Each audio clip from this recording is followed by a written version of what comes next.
je vais peut-être dire quelques mots pour à nouveau ici dire le soutien, la solidarité de la nation tout entière pour évidemment ce territoire si durement touché. On est ici à Bordeaux. Remercier évidemment le ministre de l'Intérieur, le directeur général, Madame la préfète et l'ensemble de nos sapeurs-pompiers.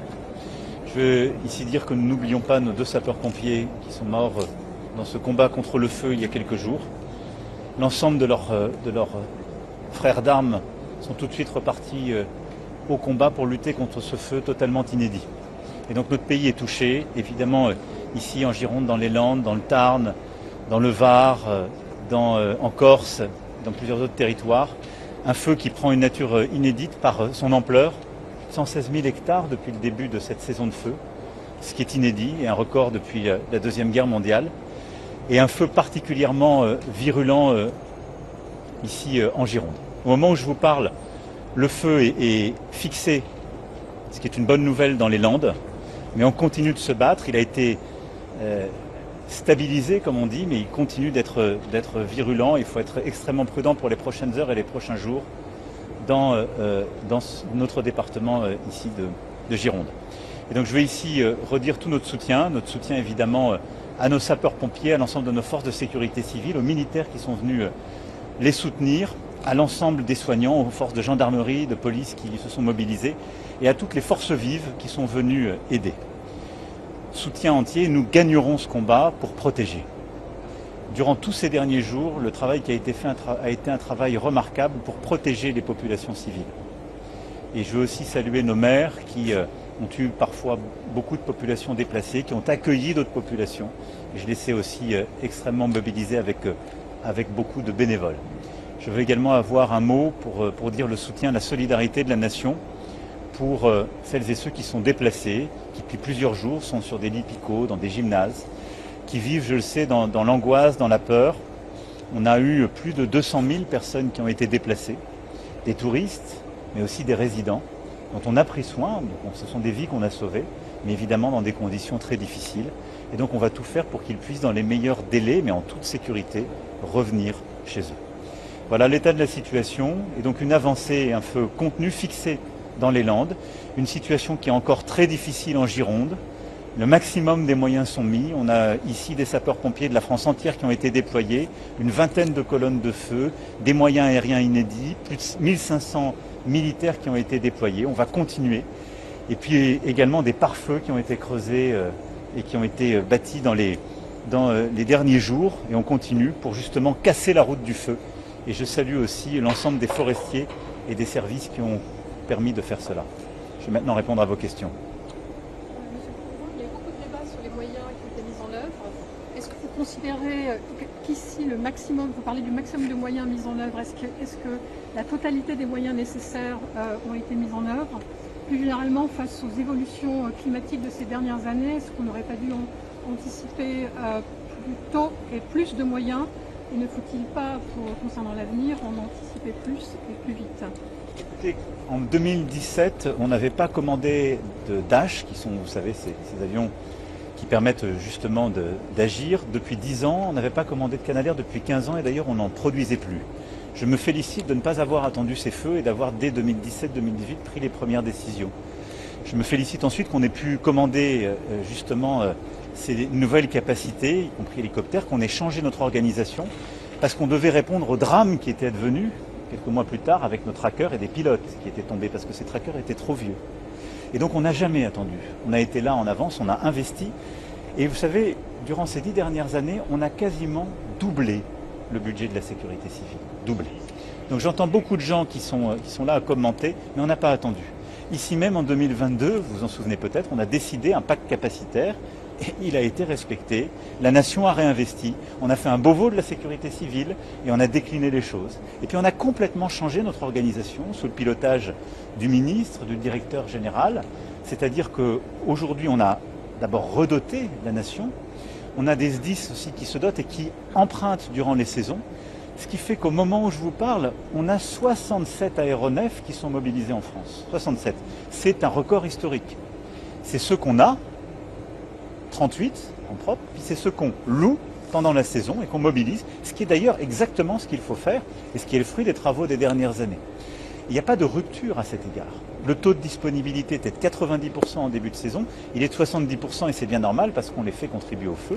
Et on continue les innovations comme ce que vous avez vu avec la 400M pour justement épandre du retardant. Puis à côté de ça, la France a été à l'initiative il y a plusieurs années, on n'a pas non plus attendu, d'un mécanisme de solidarité européen et on l'active.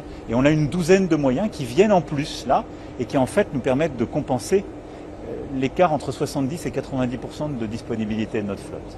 La clé de ce qu'on a fait derrière, c'est aussi réinvestir dans les femmes et les hommes. Tout ce qu'on a fait avec la sécurité civile. On a aujourd'hui 51 colonnes de feu, qui sont les femmes et les hommes qui se déploient. Et c'est parce qu'on a fait cet investissement pour notre sécurité civile, qu'on l'a fait aussi côté militaire, avec une unité nouvelle d'ailleurs militaire qui a été décidée pas très loin d'ici, à Libourne, il y a quelques années, qui était un de nos choix aussi. Pareil, on a anticipé qu'on a pu les déployer. Au moment où je vous parle, on a une vingtaine de ces colonnes qui sont ici sur le site.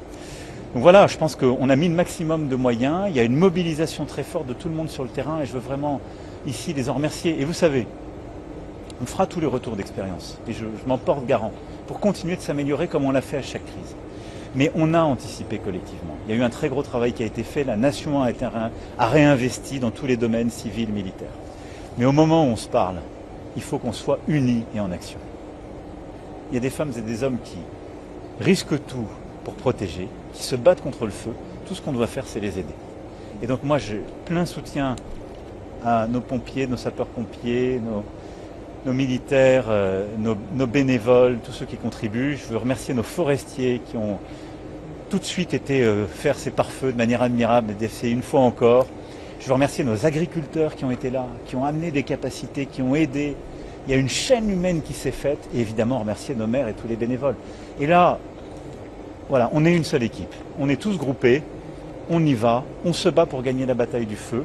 On est, je l'espère, en train de la gagner, en tout cas on va tout faire. On anticipe chaque étape des prochaines heures pour continuer de protéger, continuer de sauver des vies, réduire au maximum évidemment ce qui peut advenir, accompagner les plus vulnérables et les plus fragiles et ensuite leur permettre de faire le suivi. Puis à côté de ça, il y aura le retour à la maison, il y aura les assurances qu'on active, la cellule de crise économique, l'accompagnement des commerçants, du secteur du tourisme, des agriculteurs et tout ça se fait en bon ordre.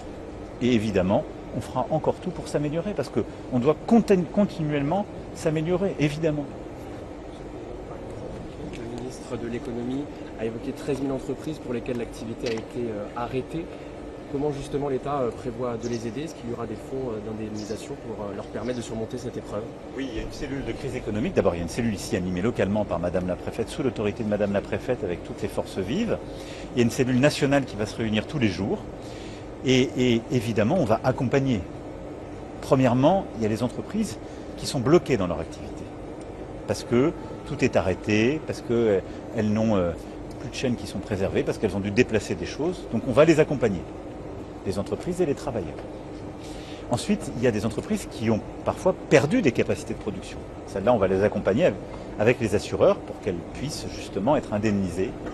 Il y a ensuite le secteur, évidemment, touristique qui est impacté parce que lui, il a une perte de revenus. Et donc ça, il faut pouvoir l'intégrer. On l'avait fait malheureusement, je dirais en 2022, à la Teste, vous vous en souvenez peut-être. Et donc on connaît le protocole, c'est ce qu'on va faire. Et puis il y a le secteur de la sylviculture ou de l'agriculture, où là il y a des impacts spécifiques, les uns à cause des feux, les autres aussi à cause de la sécheresse. C'est pour ça que le gouvernement est également mobilisé, sous l'autorité de Monsieur le Premier ministre, pour accompagner notre agriculture, qui est très fortement touchée par une sécheresse totalement inédite, et qui est en fait la cause première de ce qu'on vit.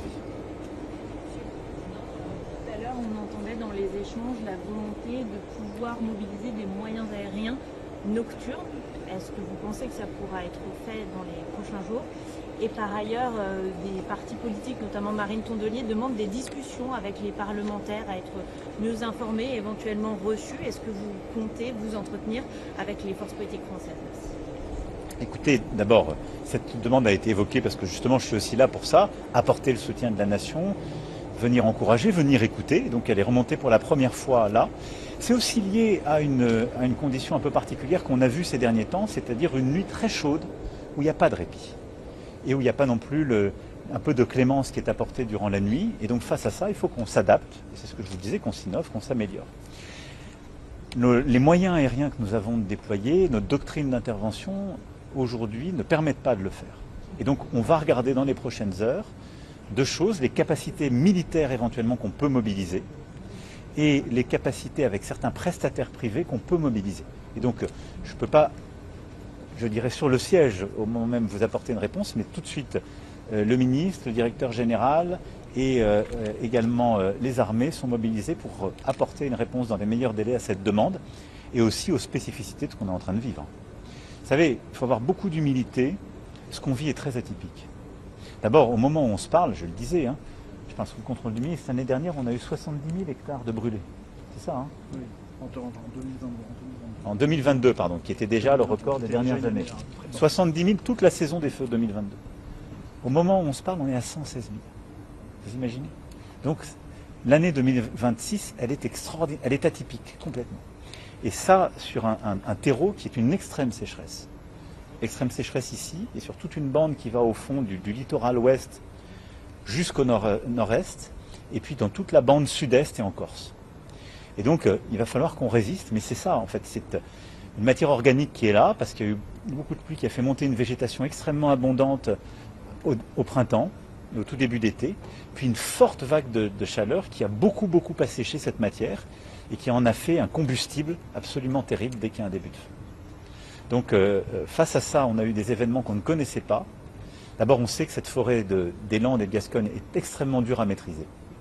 Parce qu'il y a de la tourbe, parce qu'il y a un phénomène qui est aussi lié au pin, qui, quand il y a du vent, est très tourbillonnant. On l'avait vécu en 2022. S'ajoute à ça cette extrême sécheresse. S'ajoute à ça également le fait qu'on a, à cause de tous ces phénomènes et du phénomène climatique, ces fameux pyrocumulonimbus qui apparaissent et donc qui sont des vraies boules de feu qui peuvent projeter beaucoup plus loin ce phénomène. Donc voilà, on doit se préparer à tout ça, on y est et donc on va s'adapter. Ensuite, évidemment, le Premier ministre et les membres du gouvernement sont à la disposition des forces politiques comme ils le sont à chaque fois. Et donc, je ne veux pas ici me prononcer à la place de Monsieur le Premier ministre, avec qui j'étais il y a quelques heures. On était ensemble à la CIC ce matin, puis en Conseil des ministres. Mais en fonction de l'évolution de la situation, évidemment, on mobilisera pour pouvoir informer les présidentes et présidents de groupes parlementaires. Et donc le Premier ministre, en tant que de besoin, les réunira. Évidemment, la priorité est d'abord opérationnelle. Il faut qu'on arrive à gagner cette bataille, ici en particulier du feu, et qu'on soit mobilisé. Et qu'on soit aussi en contact permanent avec nos maires sur le terrain. Monsieur le Président, vous avez parlé en préambule du feu des Landes, il est fixé, vous l'annoncez ce soir. Qu'est-ce que vous pouvez nous dire sur le front de cet incendie? Écoutez, comme je le disais, la partie landaise est fixée, ce qui est une bonne nouvelle. Et vraiment, ici, c'est pour tout le monde une très bonne nouvelle et aussi un message rassurant pour les patriotes qui ont été déplacés et qui ont été touchés dans les Landes. C'est un front de ce feu, c'est pas la totalité. Ici, on sait que c'est plus difficile, il y a aussi des vents qui arrivent, ça a été très bien expliqué tout à l'heure. On a des conditions difficiles qui demeurent, donc le feu n'a pas gagné de terrain aujourd'hui. Donc les 24 dernières heures, on voit bien que tout le travail qui a été fait par nos moyens aériens et par nos hommes et nos femmes sur le terrain, nos colonnes de feu qui ont vraiment contenu, a été efficace. Donc bravo à eux.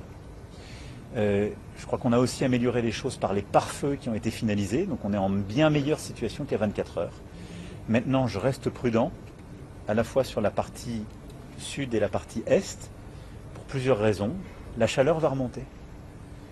Le vent est là. Et donc, il faut être humble. Donc, je ne veux pas ici... je voudrais donner plus d'espoir. Je pense que ce qui se passe dans les Landes est une première source d'espoir. Mais il faut rester très vigilant, il faut rester en soutien. Et donc, on continue de mettre tous les moyens. On continue d'être là, on continue d'être mobilisé. Voilà, mesdames et messieurs, merci beaucoup. Je veux ici redire vraiment mes remerciements au ministre de l'Intérieur qui est évidemment aux avant-postes de cette crise sous l'autorité de Monsieur le Premier ministre. Ils ont été ensemble avec leur cabinet extrêmement mobilisés ces derniers jours et j'en suis très reconnaissant. Sous l'autorité du ministre, évidemment le directeur général qui est là avec nous, mais également l'ensemble des forces de sécurité intérieure, police, gendarmerie. Remercier nos armées, nos soignants. Et puis avoir un mot de gratitude pour Madame la préfète de région et l'ensemble des services de l'État qui n'ont connu aucun répit depuis le début de ce feu. Et je suis très reconnaissant de tout le travail qui est fait. Et évidemment redire ici mon soutien à tous les élus du département, au président du département, à l'ensemble de leurs services. Et enfin à nos sapeurs-pompiers. Je vais ici redire notre soutien, notre reconnaissance, nos encouragements et notre affection parce que nous n'oublions pas nos 2 sapeurs-pompiers et leurs familles. Merci à vous. Merci. Merci à vous.